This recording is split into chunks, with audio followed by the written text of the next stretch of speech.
Bonjour à tous et bienvenue sur Jour du Tarot. Comment sont vos finances cet automne? Qu'en est-il?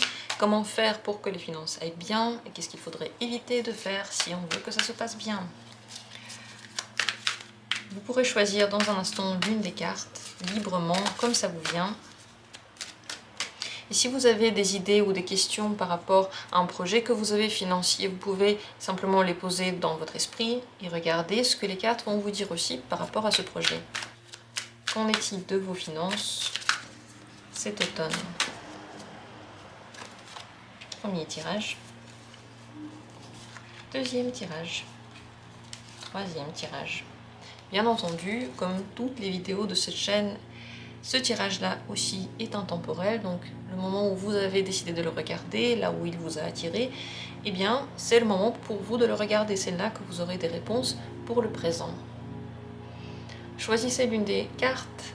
Si vous avez déjà choisi, on va commencer. Et si vous avez besoin de temps, prenez le temps qu'il vous faut pour vous poser, pour vous apaiser et pour poser vos questions.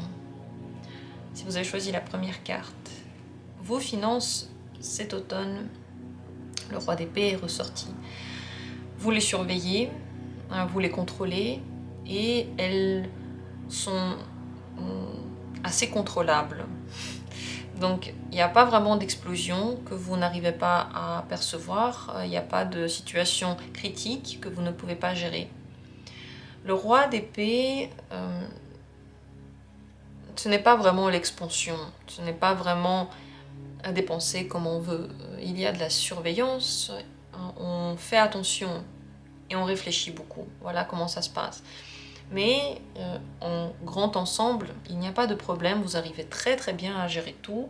Simplement, vous devez savoir que sans votre attention, sans votre participation, sans votre regard, sans compter, ça peut se passer un petit peu moins bien. Mais je ne crois pas que vous n'allez pas compter et ne pas du tout faire attention. Avec le roi d'épée, au contraire, on contrôle beaucoup et on est au courant de tout. Donc les finances suivent leur cours prévu. Voilà ce qui se passe. Ce qui est prévu arrive. Ça peut être quelque chose de bien, ça peut être quelque chose de difficile. Ça dépend de ce que vous avez prévu. Mais tout ce que vous avez mis en place et les contrôles que vous avez entrepris, les réflexions que vous avez eues par rapport aux finances, eh bien ils vont se réaliser. Vous allez réussir si vous faites quelque chose. Et si vous ne faites rien, eh bien la situation sera exactement à la hauteur de vos efforts, complètement. Qu'est-ce qui peut augmenter vos finances et améliorer la situation financière cet automne pour vous? 6 d'épée, passer plus de temps seul, dépenser plus d'argent pour les voyages, investir l'argent dans des choses qui ont un rapport, donc soit avec les voyages, soit avec les nouvelles technologies, soit en général faire des choses sur les ordinateurs, être en lien avec la technologie. Ouais. La technologie pourrait vous aider. C'est pas l'humain, c'est pas la communication. Au contraire, la communication, c'est pas du tout dans le 6 d'épée. Si vous passez du temps à planifier les choses seul, à voir les choses de façon très rationnelle, ça se passe mieux. Si vous employez les nouvelles technologies, ça se passe mieux aussi. Si vous mettez l'argent dans les voyages, si vous partez parfois et vous changez d'air, ça va tout de suite faire exploser vos finances. C'est souvent, vous voyez, lorsqu'on pense plus à ça, lorsqu'on ne s'en occupe plus, que tout à coup, tout commence à marcher. Je ne sais pas, par exemple, vous vendez des peintures, vous êtes parti quelques jours, vous n'étiez même pas en train de regarder sur votre site, et puis il y a plusieurs peintures qui ont été vendues, justement au moment où vous ne regardiez pas du tout sur ces questions-là. Donc ça, c'est ce qui pourrait vous aider. Et en général, prendre le temps tout seul de réfléchir, de prendre de la distance. Prendre de la distance par rapport aux finances, par rapport au travail, peut vous faire du bien. Quand vous changez complètement d'idée, comme ça, vous devenez beaucoup plus intuitif. Qu'est-ce qui, au contraire, pourrait faire basculer les finances dans l'autre sens, qui pourrait être pas bien du tout, à quoi il faut faire attention? La justice. Faire des choses illégales. Faire seulement le minimum. Faire seulement le minimum pourrait ne pas être suffisant. Entrer en dispute avec quelqu'un, entrer en procès avec quelqu'un, essayer de prouver qu'on n'a pas tort et qu'on a raison, et essayer de prouver que quelqu'un a tort. En général, toutes les choses qui ont un lien avec la dispute et savoir qui est de quel côté et qu'est-ce qui est bien ou pas bien n'est pas forcément bon pour vos finances. Si vous attendez un jugement et qu'il est reporté, c'est mieux. En général, les jugements pour vous en automne ne vont pas être très bien, et tout ce qui est en lien avec la justice. Donc faites attention à toutes vos déclarations, soyez à jour, soyez à l'heure, suivez la loi. Vous n'avez pas le choix là, si vous ne suivez pas la loi, vous pouvez avoir des dépenses en plus. Et faites attention à être dans le droit chemin dans tout ce que vous allez faire. Et comme dit, vaut mieux parfois ne rien dire pour ne pas entrer dans une dispute que ensuite décider qui a raison et qui a tort. Comment vous allez vous sentir par rapport à vos finances cet automne? Quelle sera votre sensation intérieure? C'est très important puisque avec la sensation, on voit comment vous prenez la situation. Vous la prenez assez bien. Vous la prenez de façon très responsable. Vous savez ce que vous avez à faire. Vous voyez les choses en grand. Donc peut-être que vous êtes en train de voir que votre projet va marcher avec le temps, mais qu'il n'est pas tout de suite viable, qu'il ne donne pas tout de suite autant de résultats que certains auraient voulu, mais que ça suit votre plan. Vous êtes donc sage dans toutes ces questions-là. Vous vous sentez en force, vous vous sentez intuitif, vous vous sentez à votre place, vous vous sentez bien. Il n'y a pas vraiment de problème par rapport à ça. Ce qui se passe, c'est que soit vous voyez que les finances, c'est pas tout, et vous avez une vision très spirituelle du monde matériel, soit vous avez tout en main et vous savez que c'est vous qui gérez, et donc ça va se passer comme vous l'avez décidé lorsque vous l'avez décidé. Le grand conseil pour vous par rapport à ça,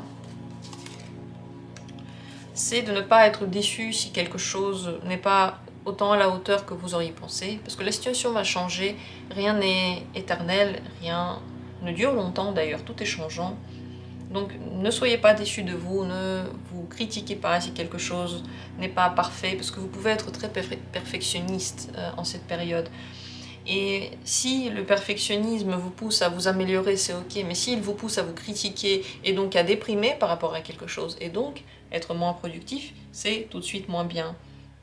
Ne vous concentrez pas sur le négatif et ne soyez pas émotionnel par rapport aux finances. Les finances, c'est quelque chose de très logique pour vous, là maintenant. Ce monde-là n'a rien à voir avec votre monde émotionnel. Faites une distinction entre les deux. Et ne laissez pas vos émotions influer sur ce travail. Ne laissez pas non plus en général la situation financière, quelles que soient les difficultés ou les solutions. D'ailleurs, s'il y a des difficultés, vous les réglez. Ce n'est pas vraiment une situation de difficulté que vous avez ici, pas du tout. Pas une situation de difficulté. Je le souligne, c'est une situation de gestion. Une bonne situation.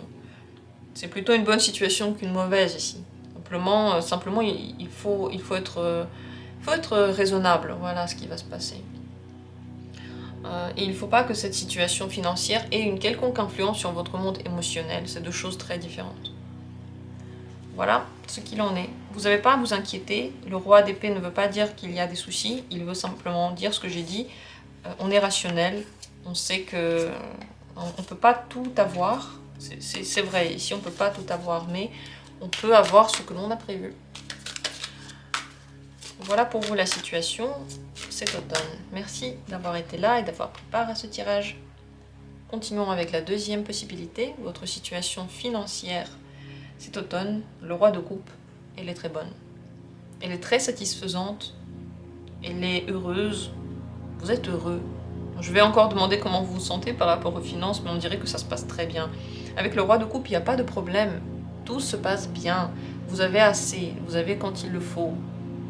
Vous ne vous inquiétez pas pour ça en fait. Il n'y a pas de situation de stress, il n'y a pas besoin de se priver.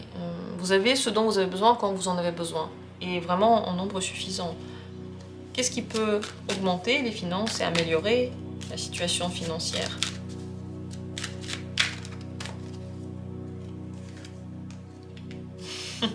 L'as de coupe, on continue dans les meilleures cartes, les coupes. Ce qui peut vous aider, c'est de répondre à vos besoins.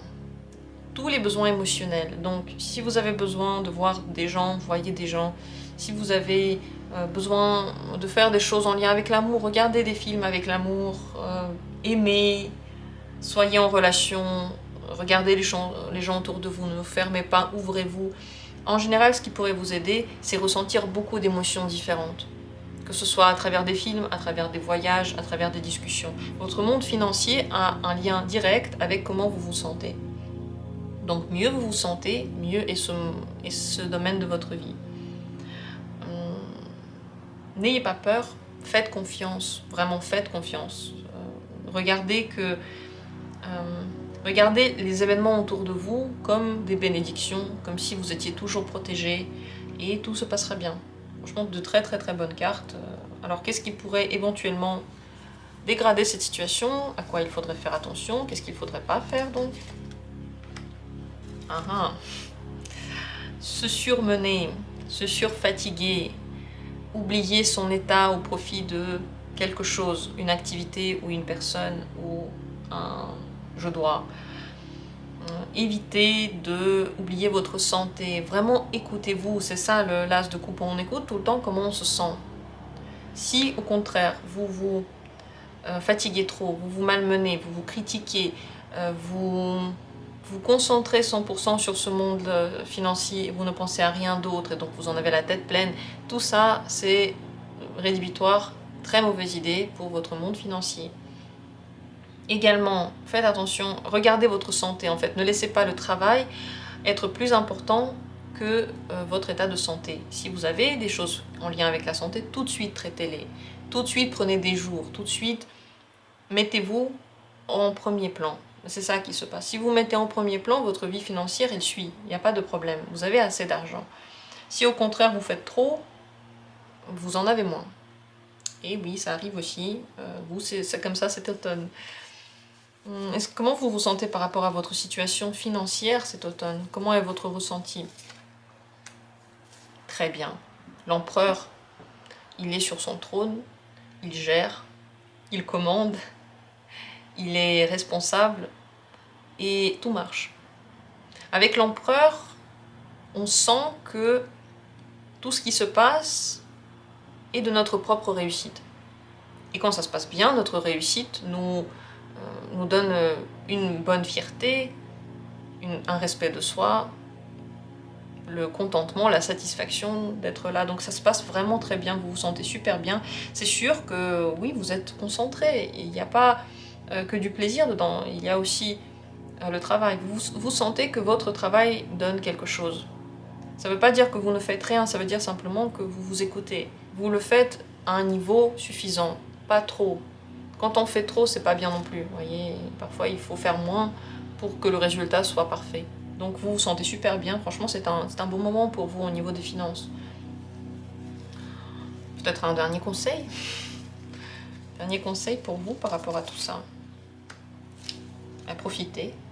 Si vous utilisez l'argent pour vous faire plaisir, vous en avez assez. Si vous n'utilisez pas l'argent et que vous ne voulez pas vous faire plaisir et que vous l'économisez trop, c'est pas une bonne idée. Vous voyez, les peurs peuvent faire que vous utilisez de moins en moins pour vous. Et donc la vie autour dit, ok, si la personne n'a pas besoin d'autant, alors on va lui enlever. Donc vous avez moins. Plus vous utilisez ce dont vous avez besoin, vous profitez de la vie.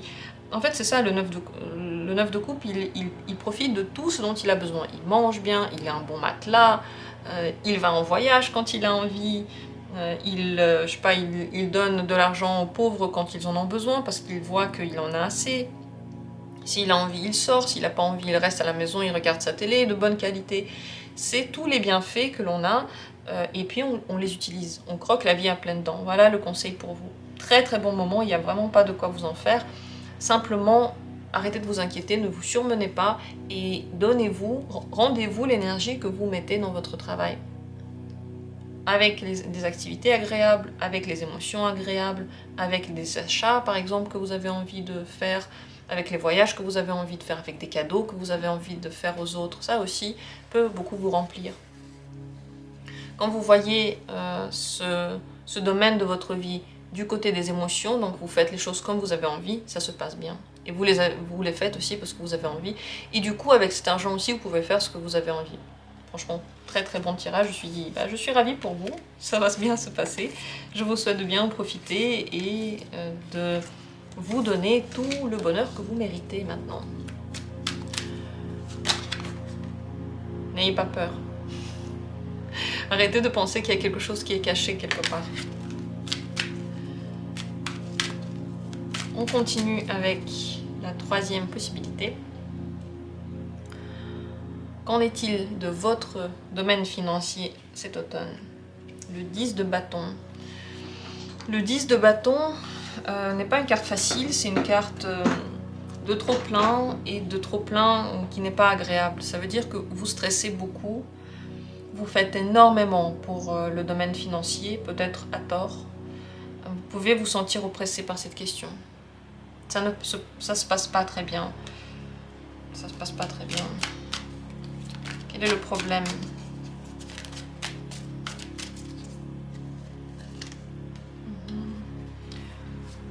Vous n'avez pas toutes les richesses que vous voulez. Le problème, le 9 de denier, en fait le 9 de denier c'est vraiment la carte de la richesse. Vous ne vous sentez pas riche, vous ne sentez pas que vous avez assez. Avec le 9 de denier, on est vraiment assez riche pour tout s'acheter ce que l'on veut, pour avoir une place sociale que l'on a envie d'avoir, pour acheter de nouvelles choses, pour investir dans l'immobilier, c'est tout ça. Et ça peut ne pas être. Ce qui se passe exactement, c'est que vous jonglez avec l'argent cet automne. Vous essayez plein de choses. Vous passez peut-être d'un projet à un autre, d'une méthode à une autre. Vous avez du mal à vous concentrer sur l'une d'elles. Vous stressez beaucoup par rapport en général à l'argent. Vous êtes encore en train d'essayer. Le truc, c'est que c'est pas que ça va jamais arriver. C'est que là, maintenant, cet automne, c'est une période de test. Et qui dit test, dit parfois erreur, parfois des choses qui marchent bien. Et vous n'avez pas encore le statut que vous voulez. Vous ne pouvez pas encore tout vous acheter. Cet automne, vous vous sentez oppressé parce que vous ne savez pas encore quelle est la méthode, la bonne méthode en ce moment pour que tout se passe bien. Alors, qu'est-ce qui peut augmenter Non, juste avant de demander ça, je vais demander comment vous vous sentez. Par rapport à votre vie financière, comment vous sentez-vous cet automne? Ouais, oppressé. Vous avez l'impression qu'il faut vous défendre, qu'il faut se battre. Je pense qu'il faudra économiser, il ne faudra pas tout dépenser, il faudra faire attention et ne pas vous en faire parce que là maintenant vous n'avez pas. Ça va venir, c'est pas quelque chose qui va durer, pas du tout, parce que ce sont que des mineurs. Par contre, c'est un moment un petit peu compliqué pour vous. Alors, qu'est-ce qui pourrait faire que vos finances s'améliorent? Qu'est-ce que vous pourriez faire pour que ça aille mieux, pour que vous ayez plus d'argent? Faire confiance, vous détendre, vous écouter, dépenser l'argent que vous avez pour vous. Finalement, plus vous vous oppressez, plus vous commencez à vous battre et à vous inquiéter, moins c'est bien. L'as de coupe, il est détendu, il voit la nouveauté, il regarde le monde émotionnel, peut-être qu'il voit la vie aussi d'une façon spirituelle. Si vous vous mettez là maintenant les finances au cœur de votre vie, si vous mettez les finances comme le point le plus important, vous aurez l'impression que le monde tombe sur vos épaules. Si au contraire, vous savez que c'est un passage, qu'il y a des choses parfois qui vont et parfois qui sont plus compliquées, si vous voyez ça comme une transformation en ce moment, et que quand même vous donnez assez de bonheur, assez de câlins, vous vous dites que c'est bien, vous ne vous critiquez pas, et peut-être que vous dépensez l'argent que vous avez pour vous faire peut-être pas tout, ok, vous allez me dire, ouais, ben, j'ai des enfants, tout ça, oui, mais c'est un petit peu pour vous, pour votre bien-être, pour votre monde émotionnel, par exemple, voir un bon film, manger quelque chose qui vous fait plaisir, plus vous aurez d'argent aussi. Le problème qui peut arriver, c'est de vouloir avoir énormément pour pouvoir dépenser partout à part égale. Il faut commencer pour vous à dépenser pour votre bien-être avant de commencer à vouloir tout avoir, peut-être aider tout le monde et soutenir tout le monde financièrement ou même, je sais pas, Vous voyez, le but ici, c'est pas de donner tout l'argent, par exemple, à ses enfants et ne rien s'acheter. Donner tout l'argent pour ce qu'il faut et oublier complètement son bonheur, ça, ce serait une erreur. Il faudrait éviter au plus possible, bien sûr, au plus comme c'est possible, de faire ça en moins quelque chose pour vous et nourrir votre monde émotionnel. Donc, vous nourrir de bonnes émotions, comme vous pouvez, comme vous voulez. Peut-être allumer des bougies qui vous font plaisir, boire les thés qui vous font plaisir, regarder des films qui réchauffent votre âme. Tout ça vous donne du bien-être et va aussi tirer avec lui le monde financier. Si au contraire vous vous concentrez que sur le matériel, le financier, il n'y a plus rien d'émotionnel et de spirituel là-dedans, vous vous perdez. L'as de coupe fait confiance et c'est ce que je vous conseille de faire. Qu'est-ce qui au contraire pourrait dégrader encore votre situation financière? Qu'est-ce qu'il faudrait éviter de faire? As de denier. Pensez tout le temps à l'argent. Parlez tout le temps d'argent. Essayez tout le temps de trouver des bonnes affaires, de trouver des bonnes opportunités financières ou professionnelles. Tout le temps regarder les prix, tout le temps compter, tout le temps regarder ce que vous voulez acheter que vous ne pouvez pas. Il faudrait éviter de faire ça. Le but ici, ce que je vois comme fil conducteur dans ce tirage, c'est de regarder aussi le monde, l'autre côté, quoi. Vous avez le matériel, et c'est très important, et puis vous avez le spirituel, les émotions, comment vous vous sentez, qu'est-ce que vous faites pour votre âme. Plus vous nourrissez votre âme, plus vous avez d'argent. Moins vous nourrissez votre âme, plus vous vous concentrez sur l'argent, plus il vous échappe. La balance, quand elle est trop penchée dans un sens, par exemple le monde matériel a plus d'importance que tout le reste, la vie, qui aime bien l'équilibre en tout, va rééquilibrer le truc. Elle va vous enlever les finances pour que la balance se rééquilibre. Vous allez peut-être le voir comme un problème. Mais pour l'énergie de la vie, l'énergie qui n'a pas de pensée, elle est juste. Elle recherche juste l'équilibre, ça va être logique. Donc évitez de faire ça le plus possible. Quel est le conseil final pour vous dans cette quête de bien-être financier?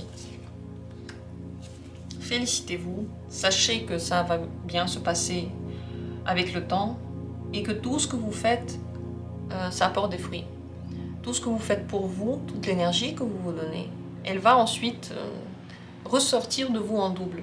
Mais moins vous vous donnez, moins vous vous félicitez, moins vous vous regardez comme un gagnant, et bien moins vous allez gagner, moins vous allez être bon dans quelque chose. Donc donnez-vous assez de gentillesse, félicitez-vous pour tout ce que vous faites, soyez très gentil avec vous et regardez des films peut-être qui montrent des gens qui réussissent, vous voyez, qui montrent des gens qui sont heureux, qui boostent votre énergie, pas votre volonté de consommer et d'être dans le matériel, mais la passion. La passion pourrait vous aider à rebalancer le truc. Mais quand la passion devient trop pesante, on veut un truc et on l'a pas et on pense tout le temps à ça, c'est là qu'on se retrouve dans le 10 de bâton et c'est trop lourd. Allégez tout ça avec d'autres domaines de votre vie, rééquilibrez ces domaines-là. Tout a de l'importance. Vous allez me dire, ouais, mais quand le matériel va pas, tout va pas. Oui et non. Oui, parce que c'est très compliqué. Non, parce que c'est pas la seule chose qu'on a dans la vie. On a aussi les questions de santé, les questions de hobby, les questions d'amour, les questions de développement personnel. Et tout ça doit faire partie à part égale de notre quotidien. Donc voilà ce que j'ai à dire. Et ne vous inquiétez pas, ça va s'améliorer. J'espère que j'ai réussi à vous rassurer malgré les nouvelles qui ne sont pas que faciles, certes. Mais vaut mieux savoir et savoir quoi en faire. Vaut mieux être au courant et avoir déjà une stratégie plutôt que de se dire mais pourquoi le monde s'acharne sur moi. C'est pas une question d'acharnement. Je pense que la vie en ce moment, elle essaie de vous faire passer un message. Voilà ce que j'ai à dire sur tout ça. J'espère que le tirage pour vous était intéressant. Dites-moi si vous voulez plus de tirages en ce moment sur le domaine financier ou pas. Si vous voulez que j'en fasse plus, peut-être en ce début d'année, dites-moi en tout cas ce que vous en pensez. Moi, je vous embrasse, je vous aime très très fort. Et comme toujours, on se retrouvera bientôt pour d'autres tirages intéressants.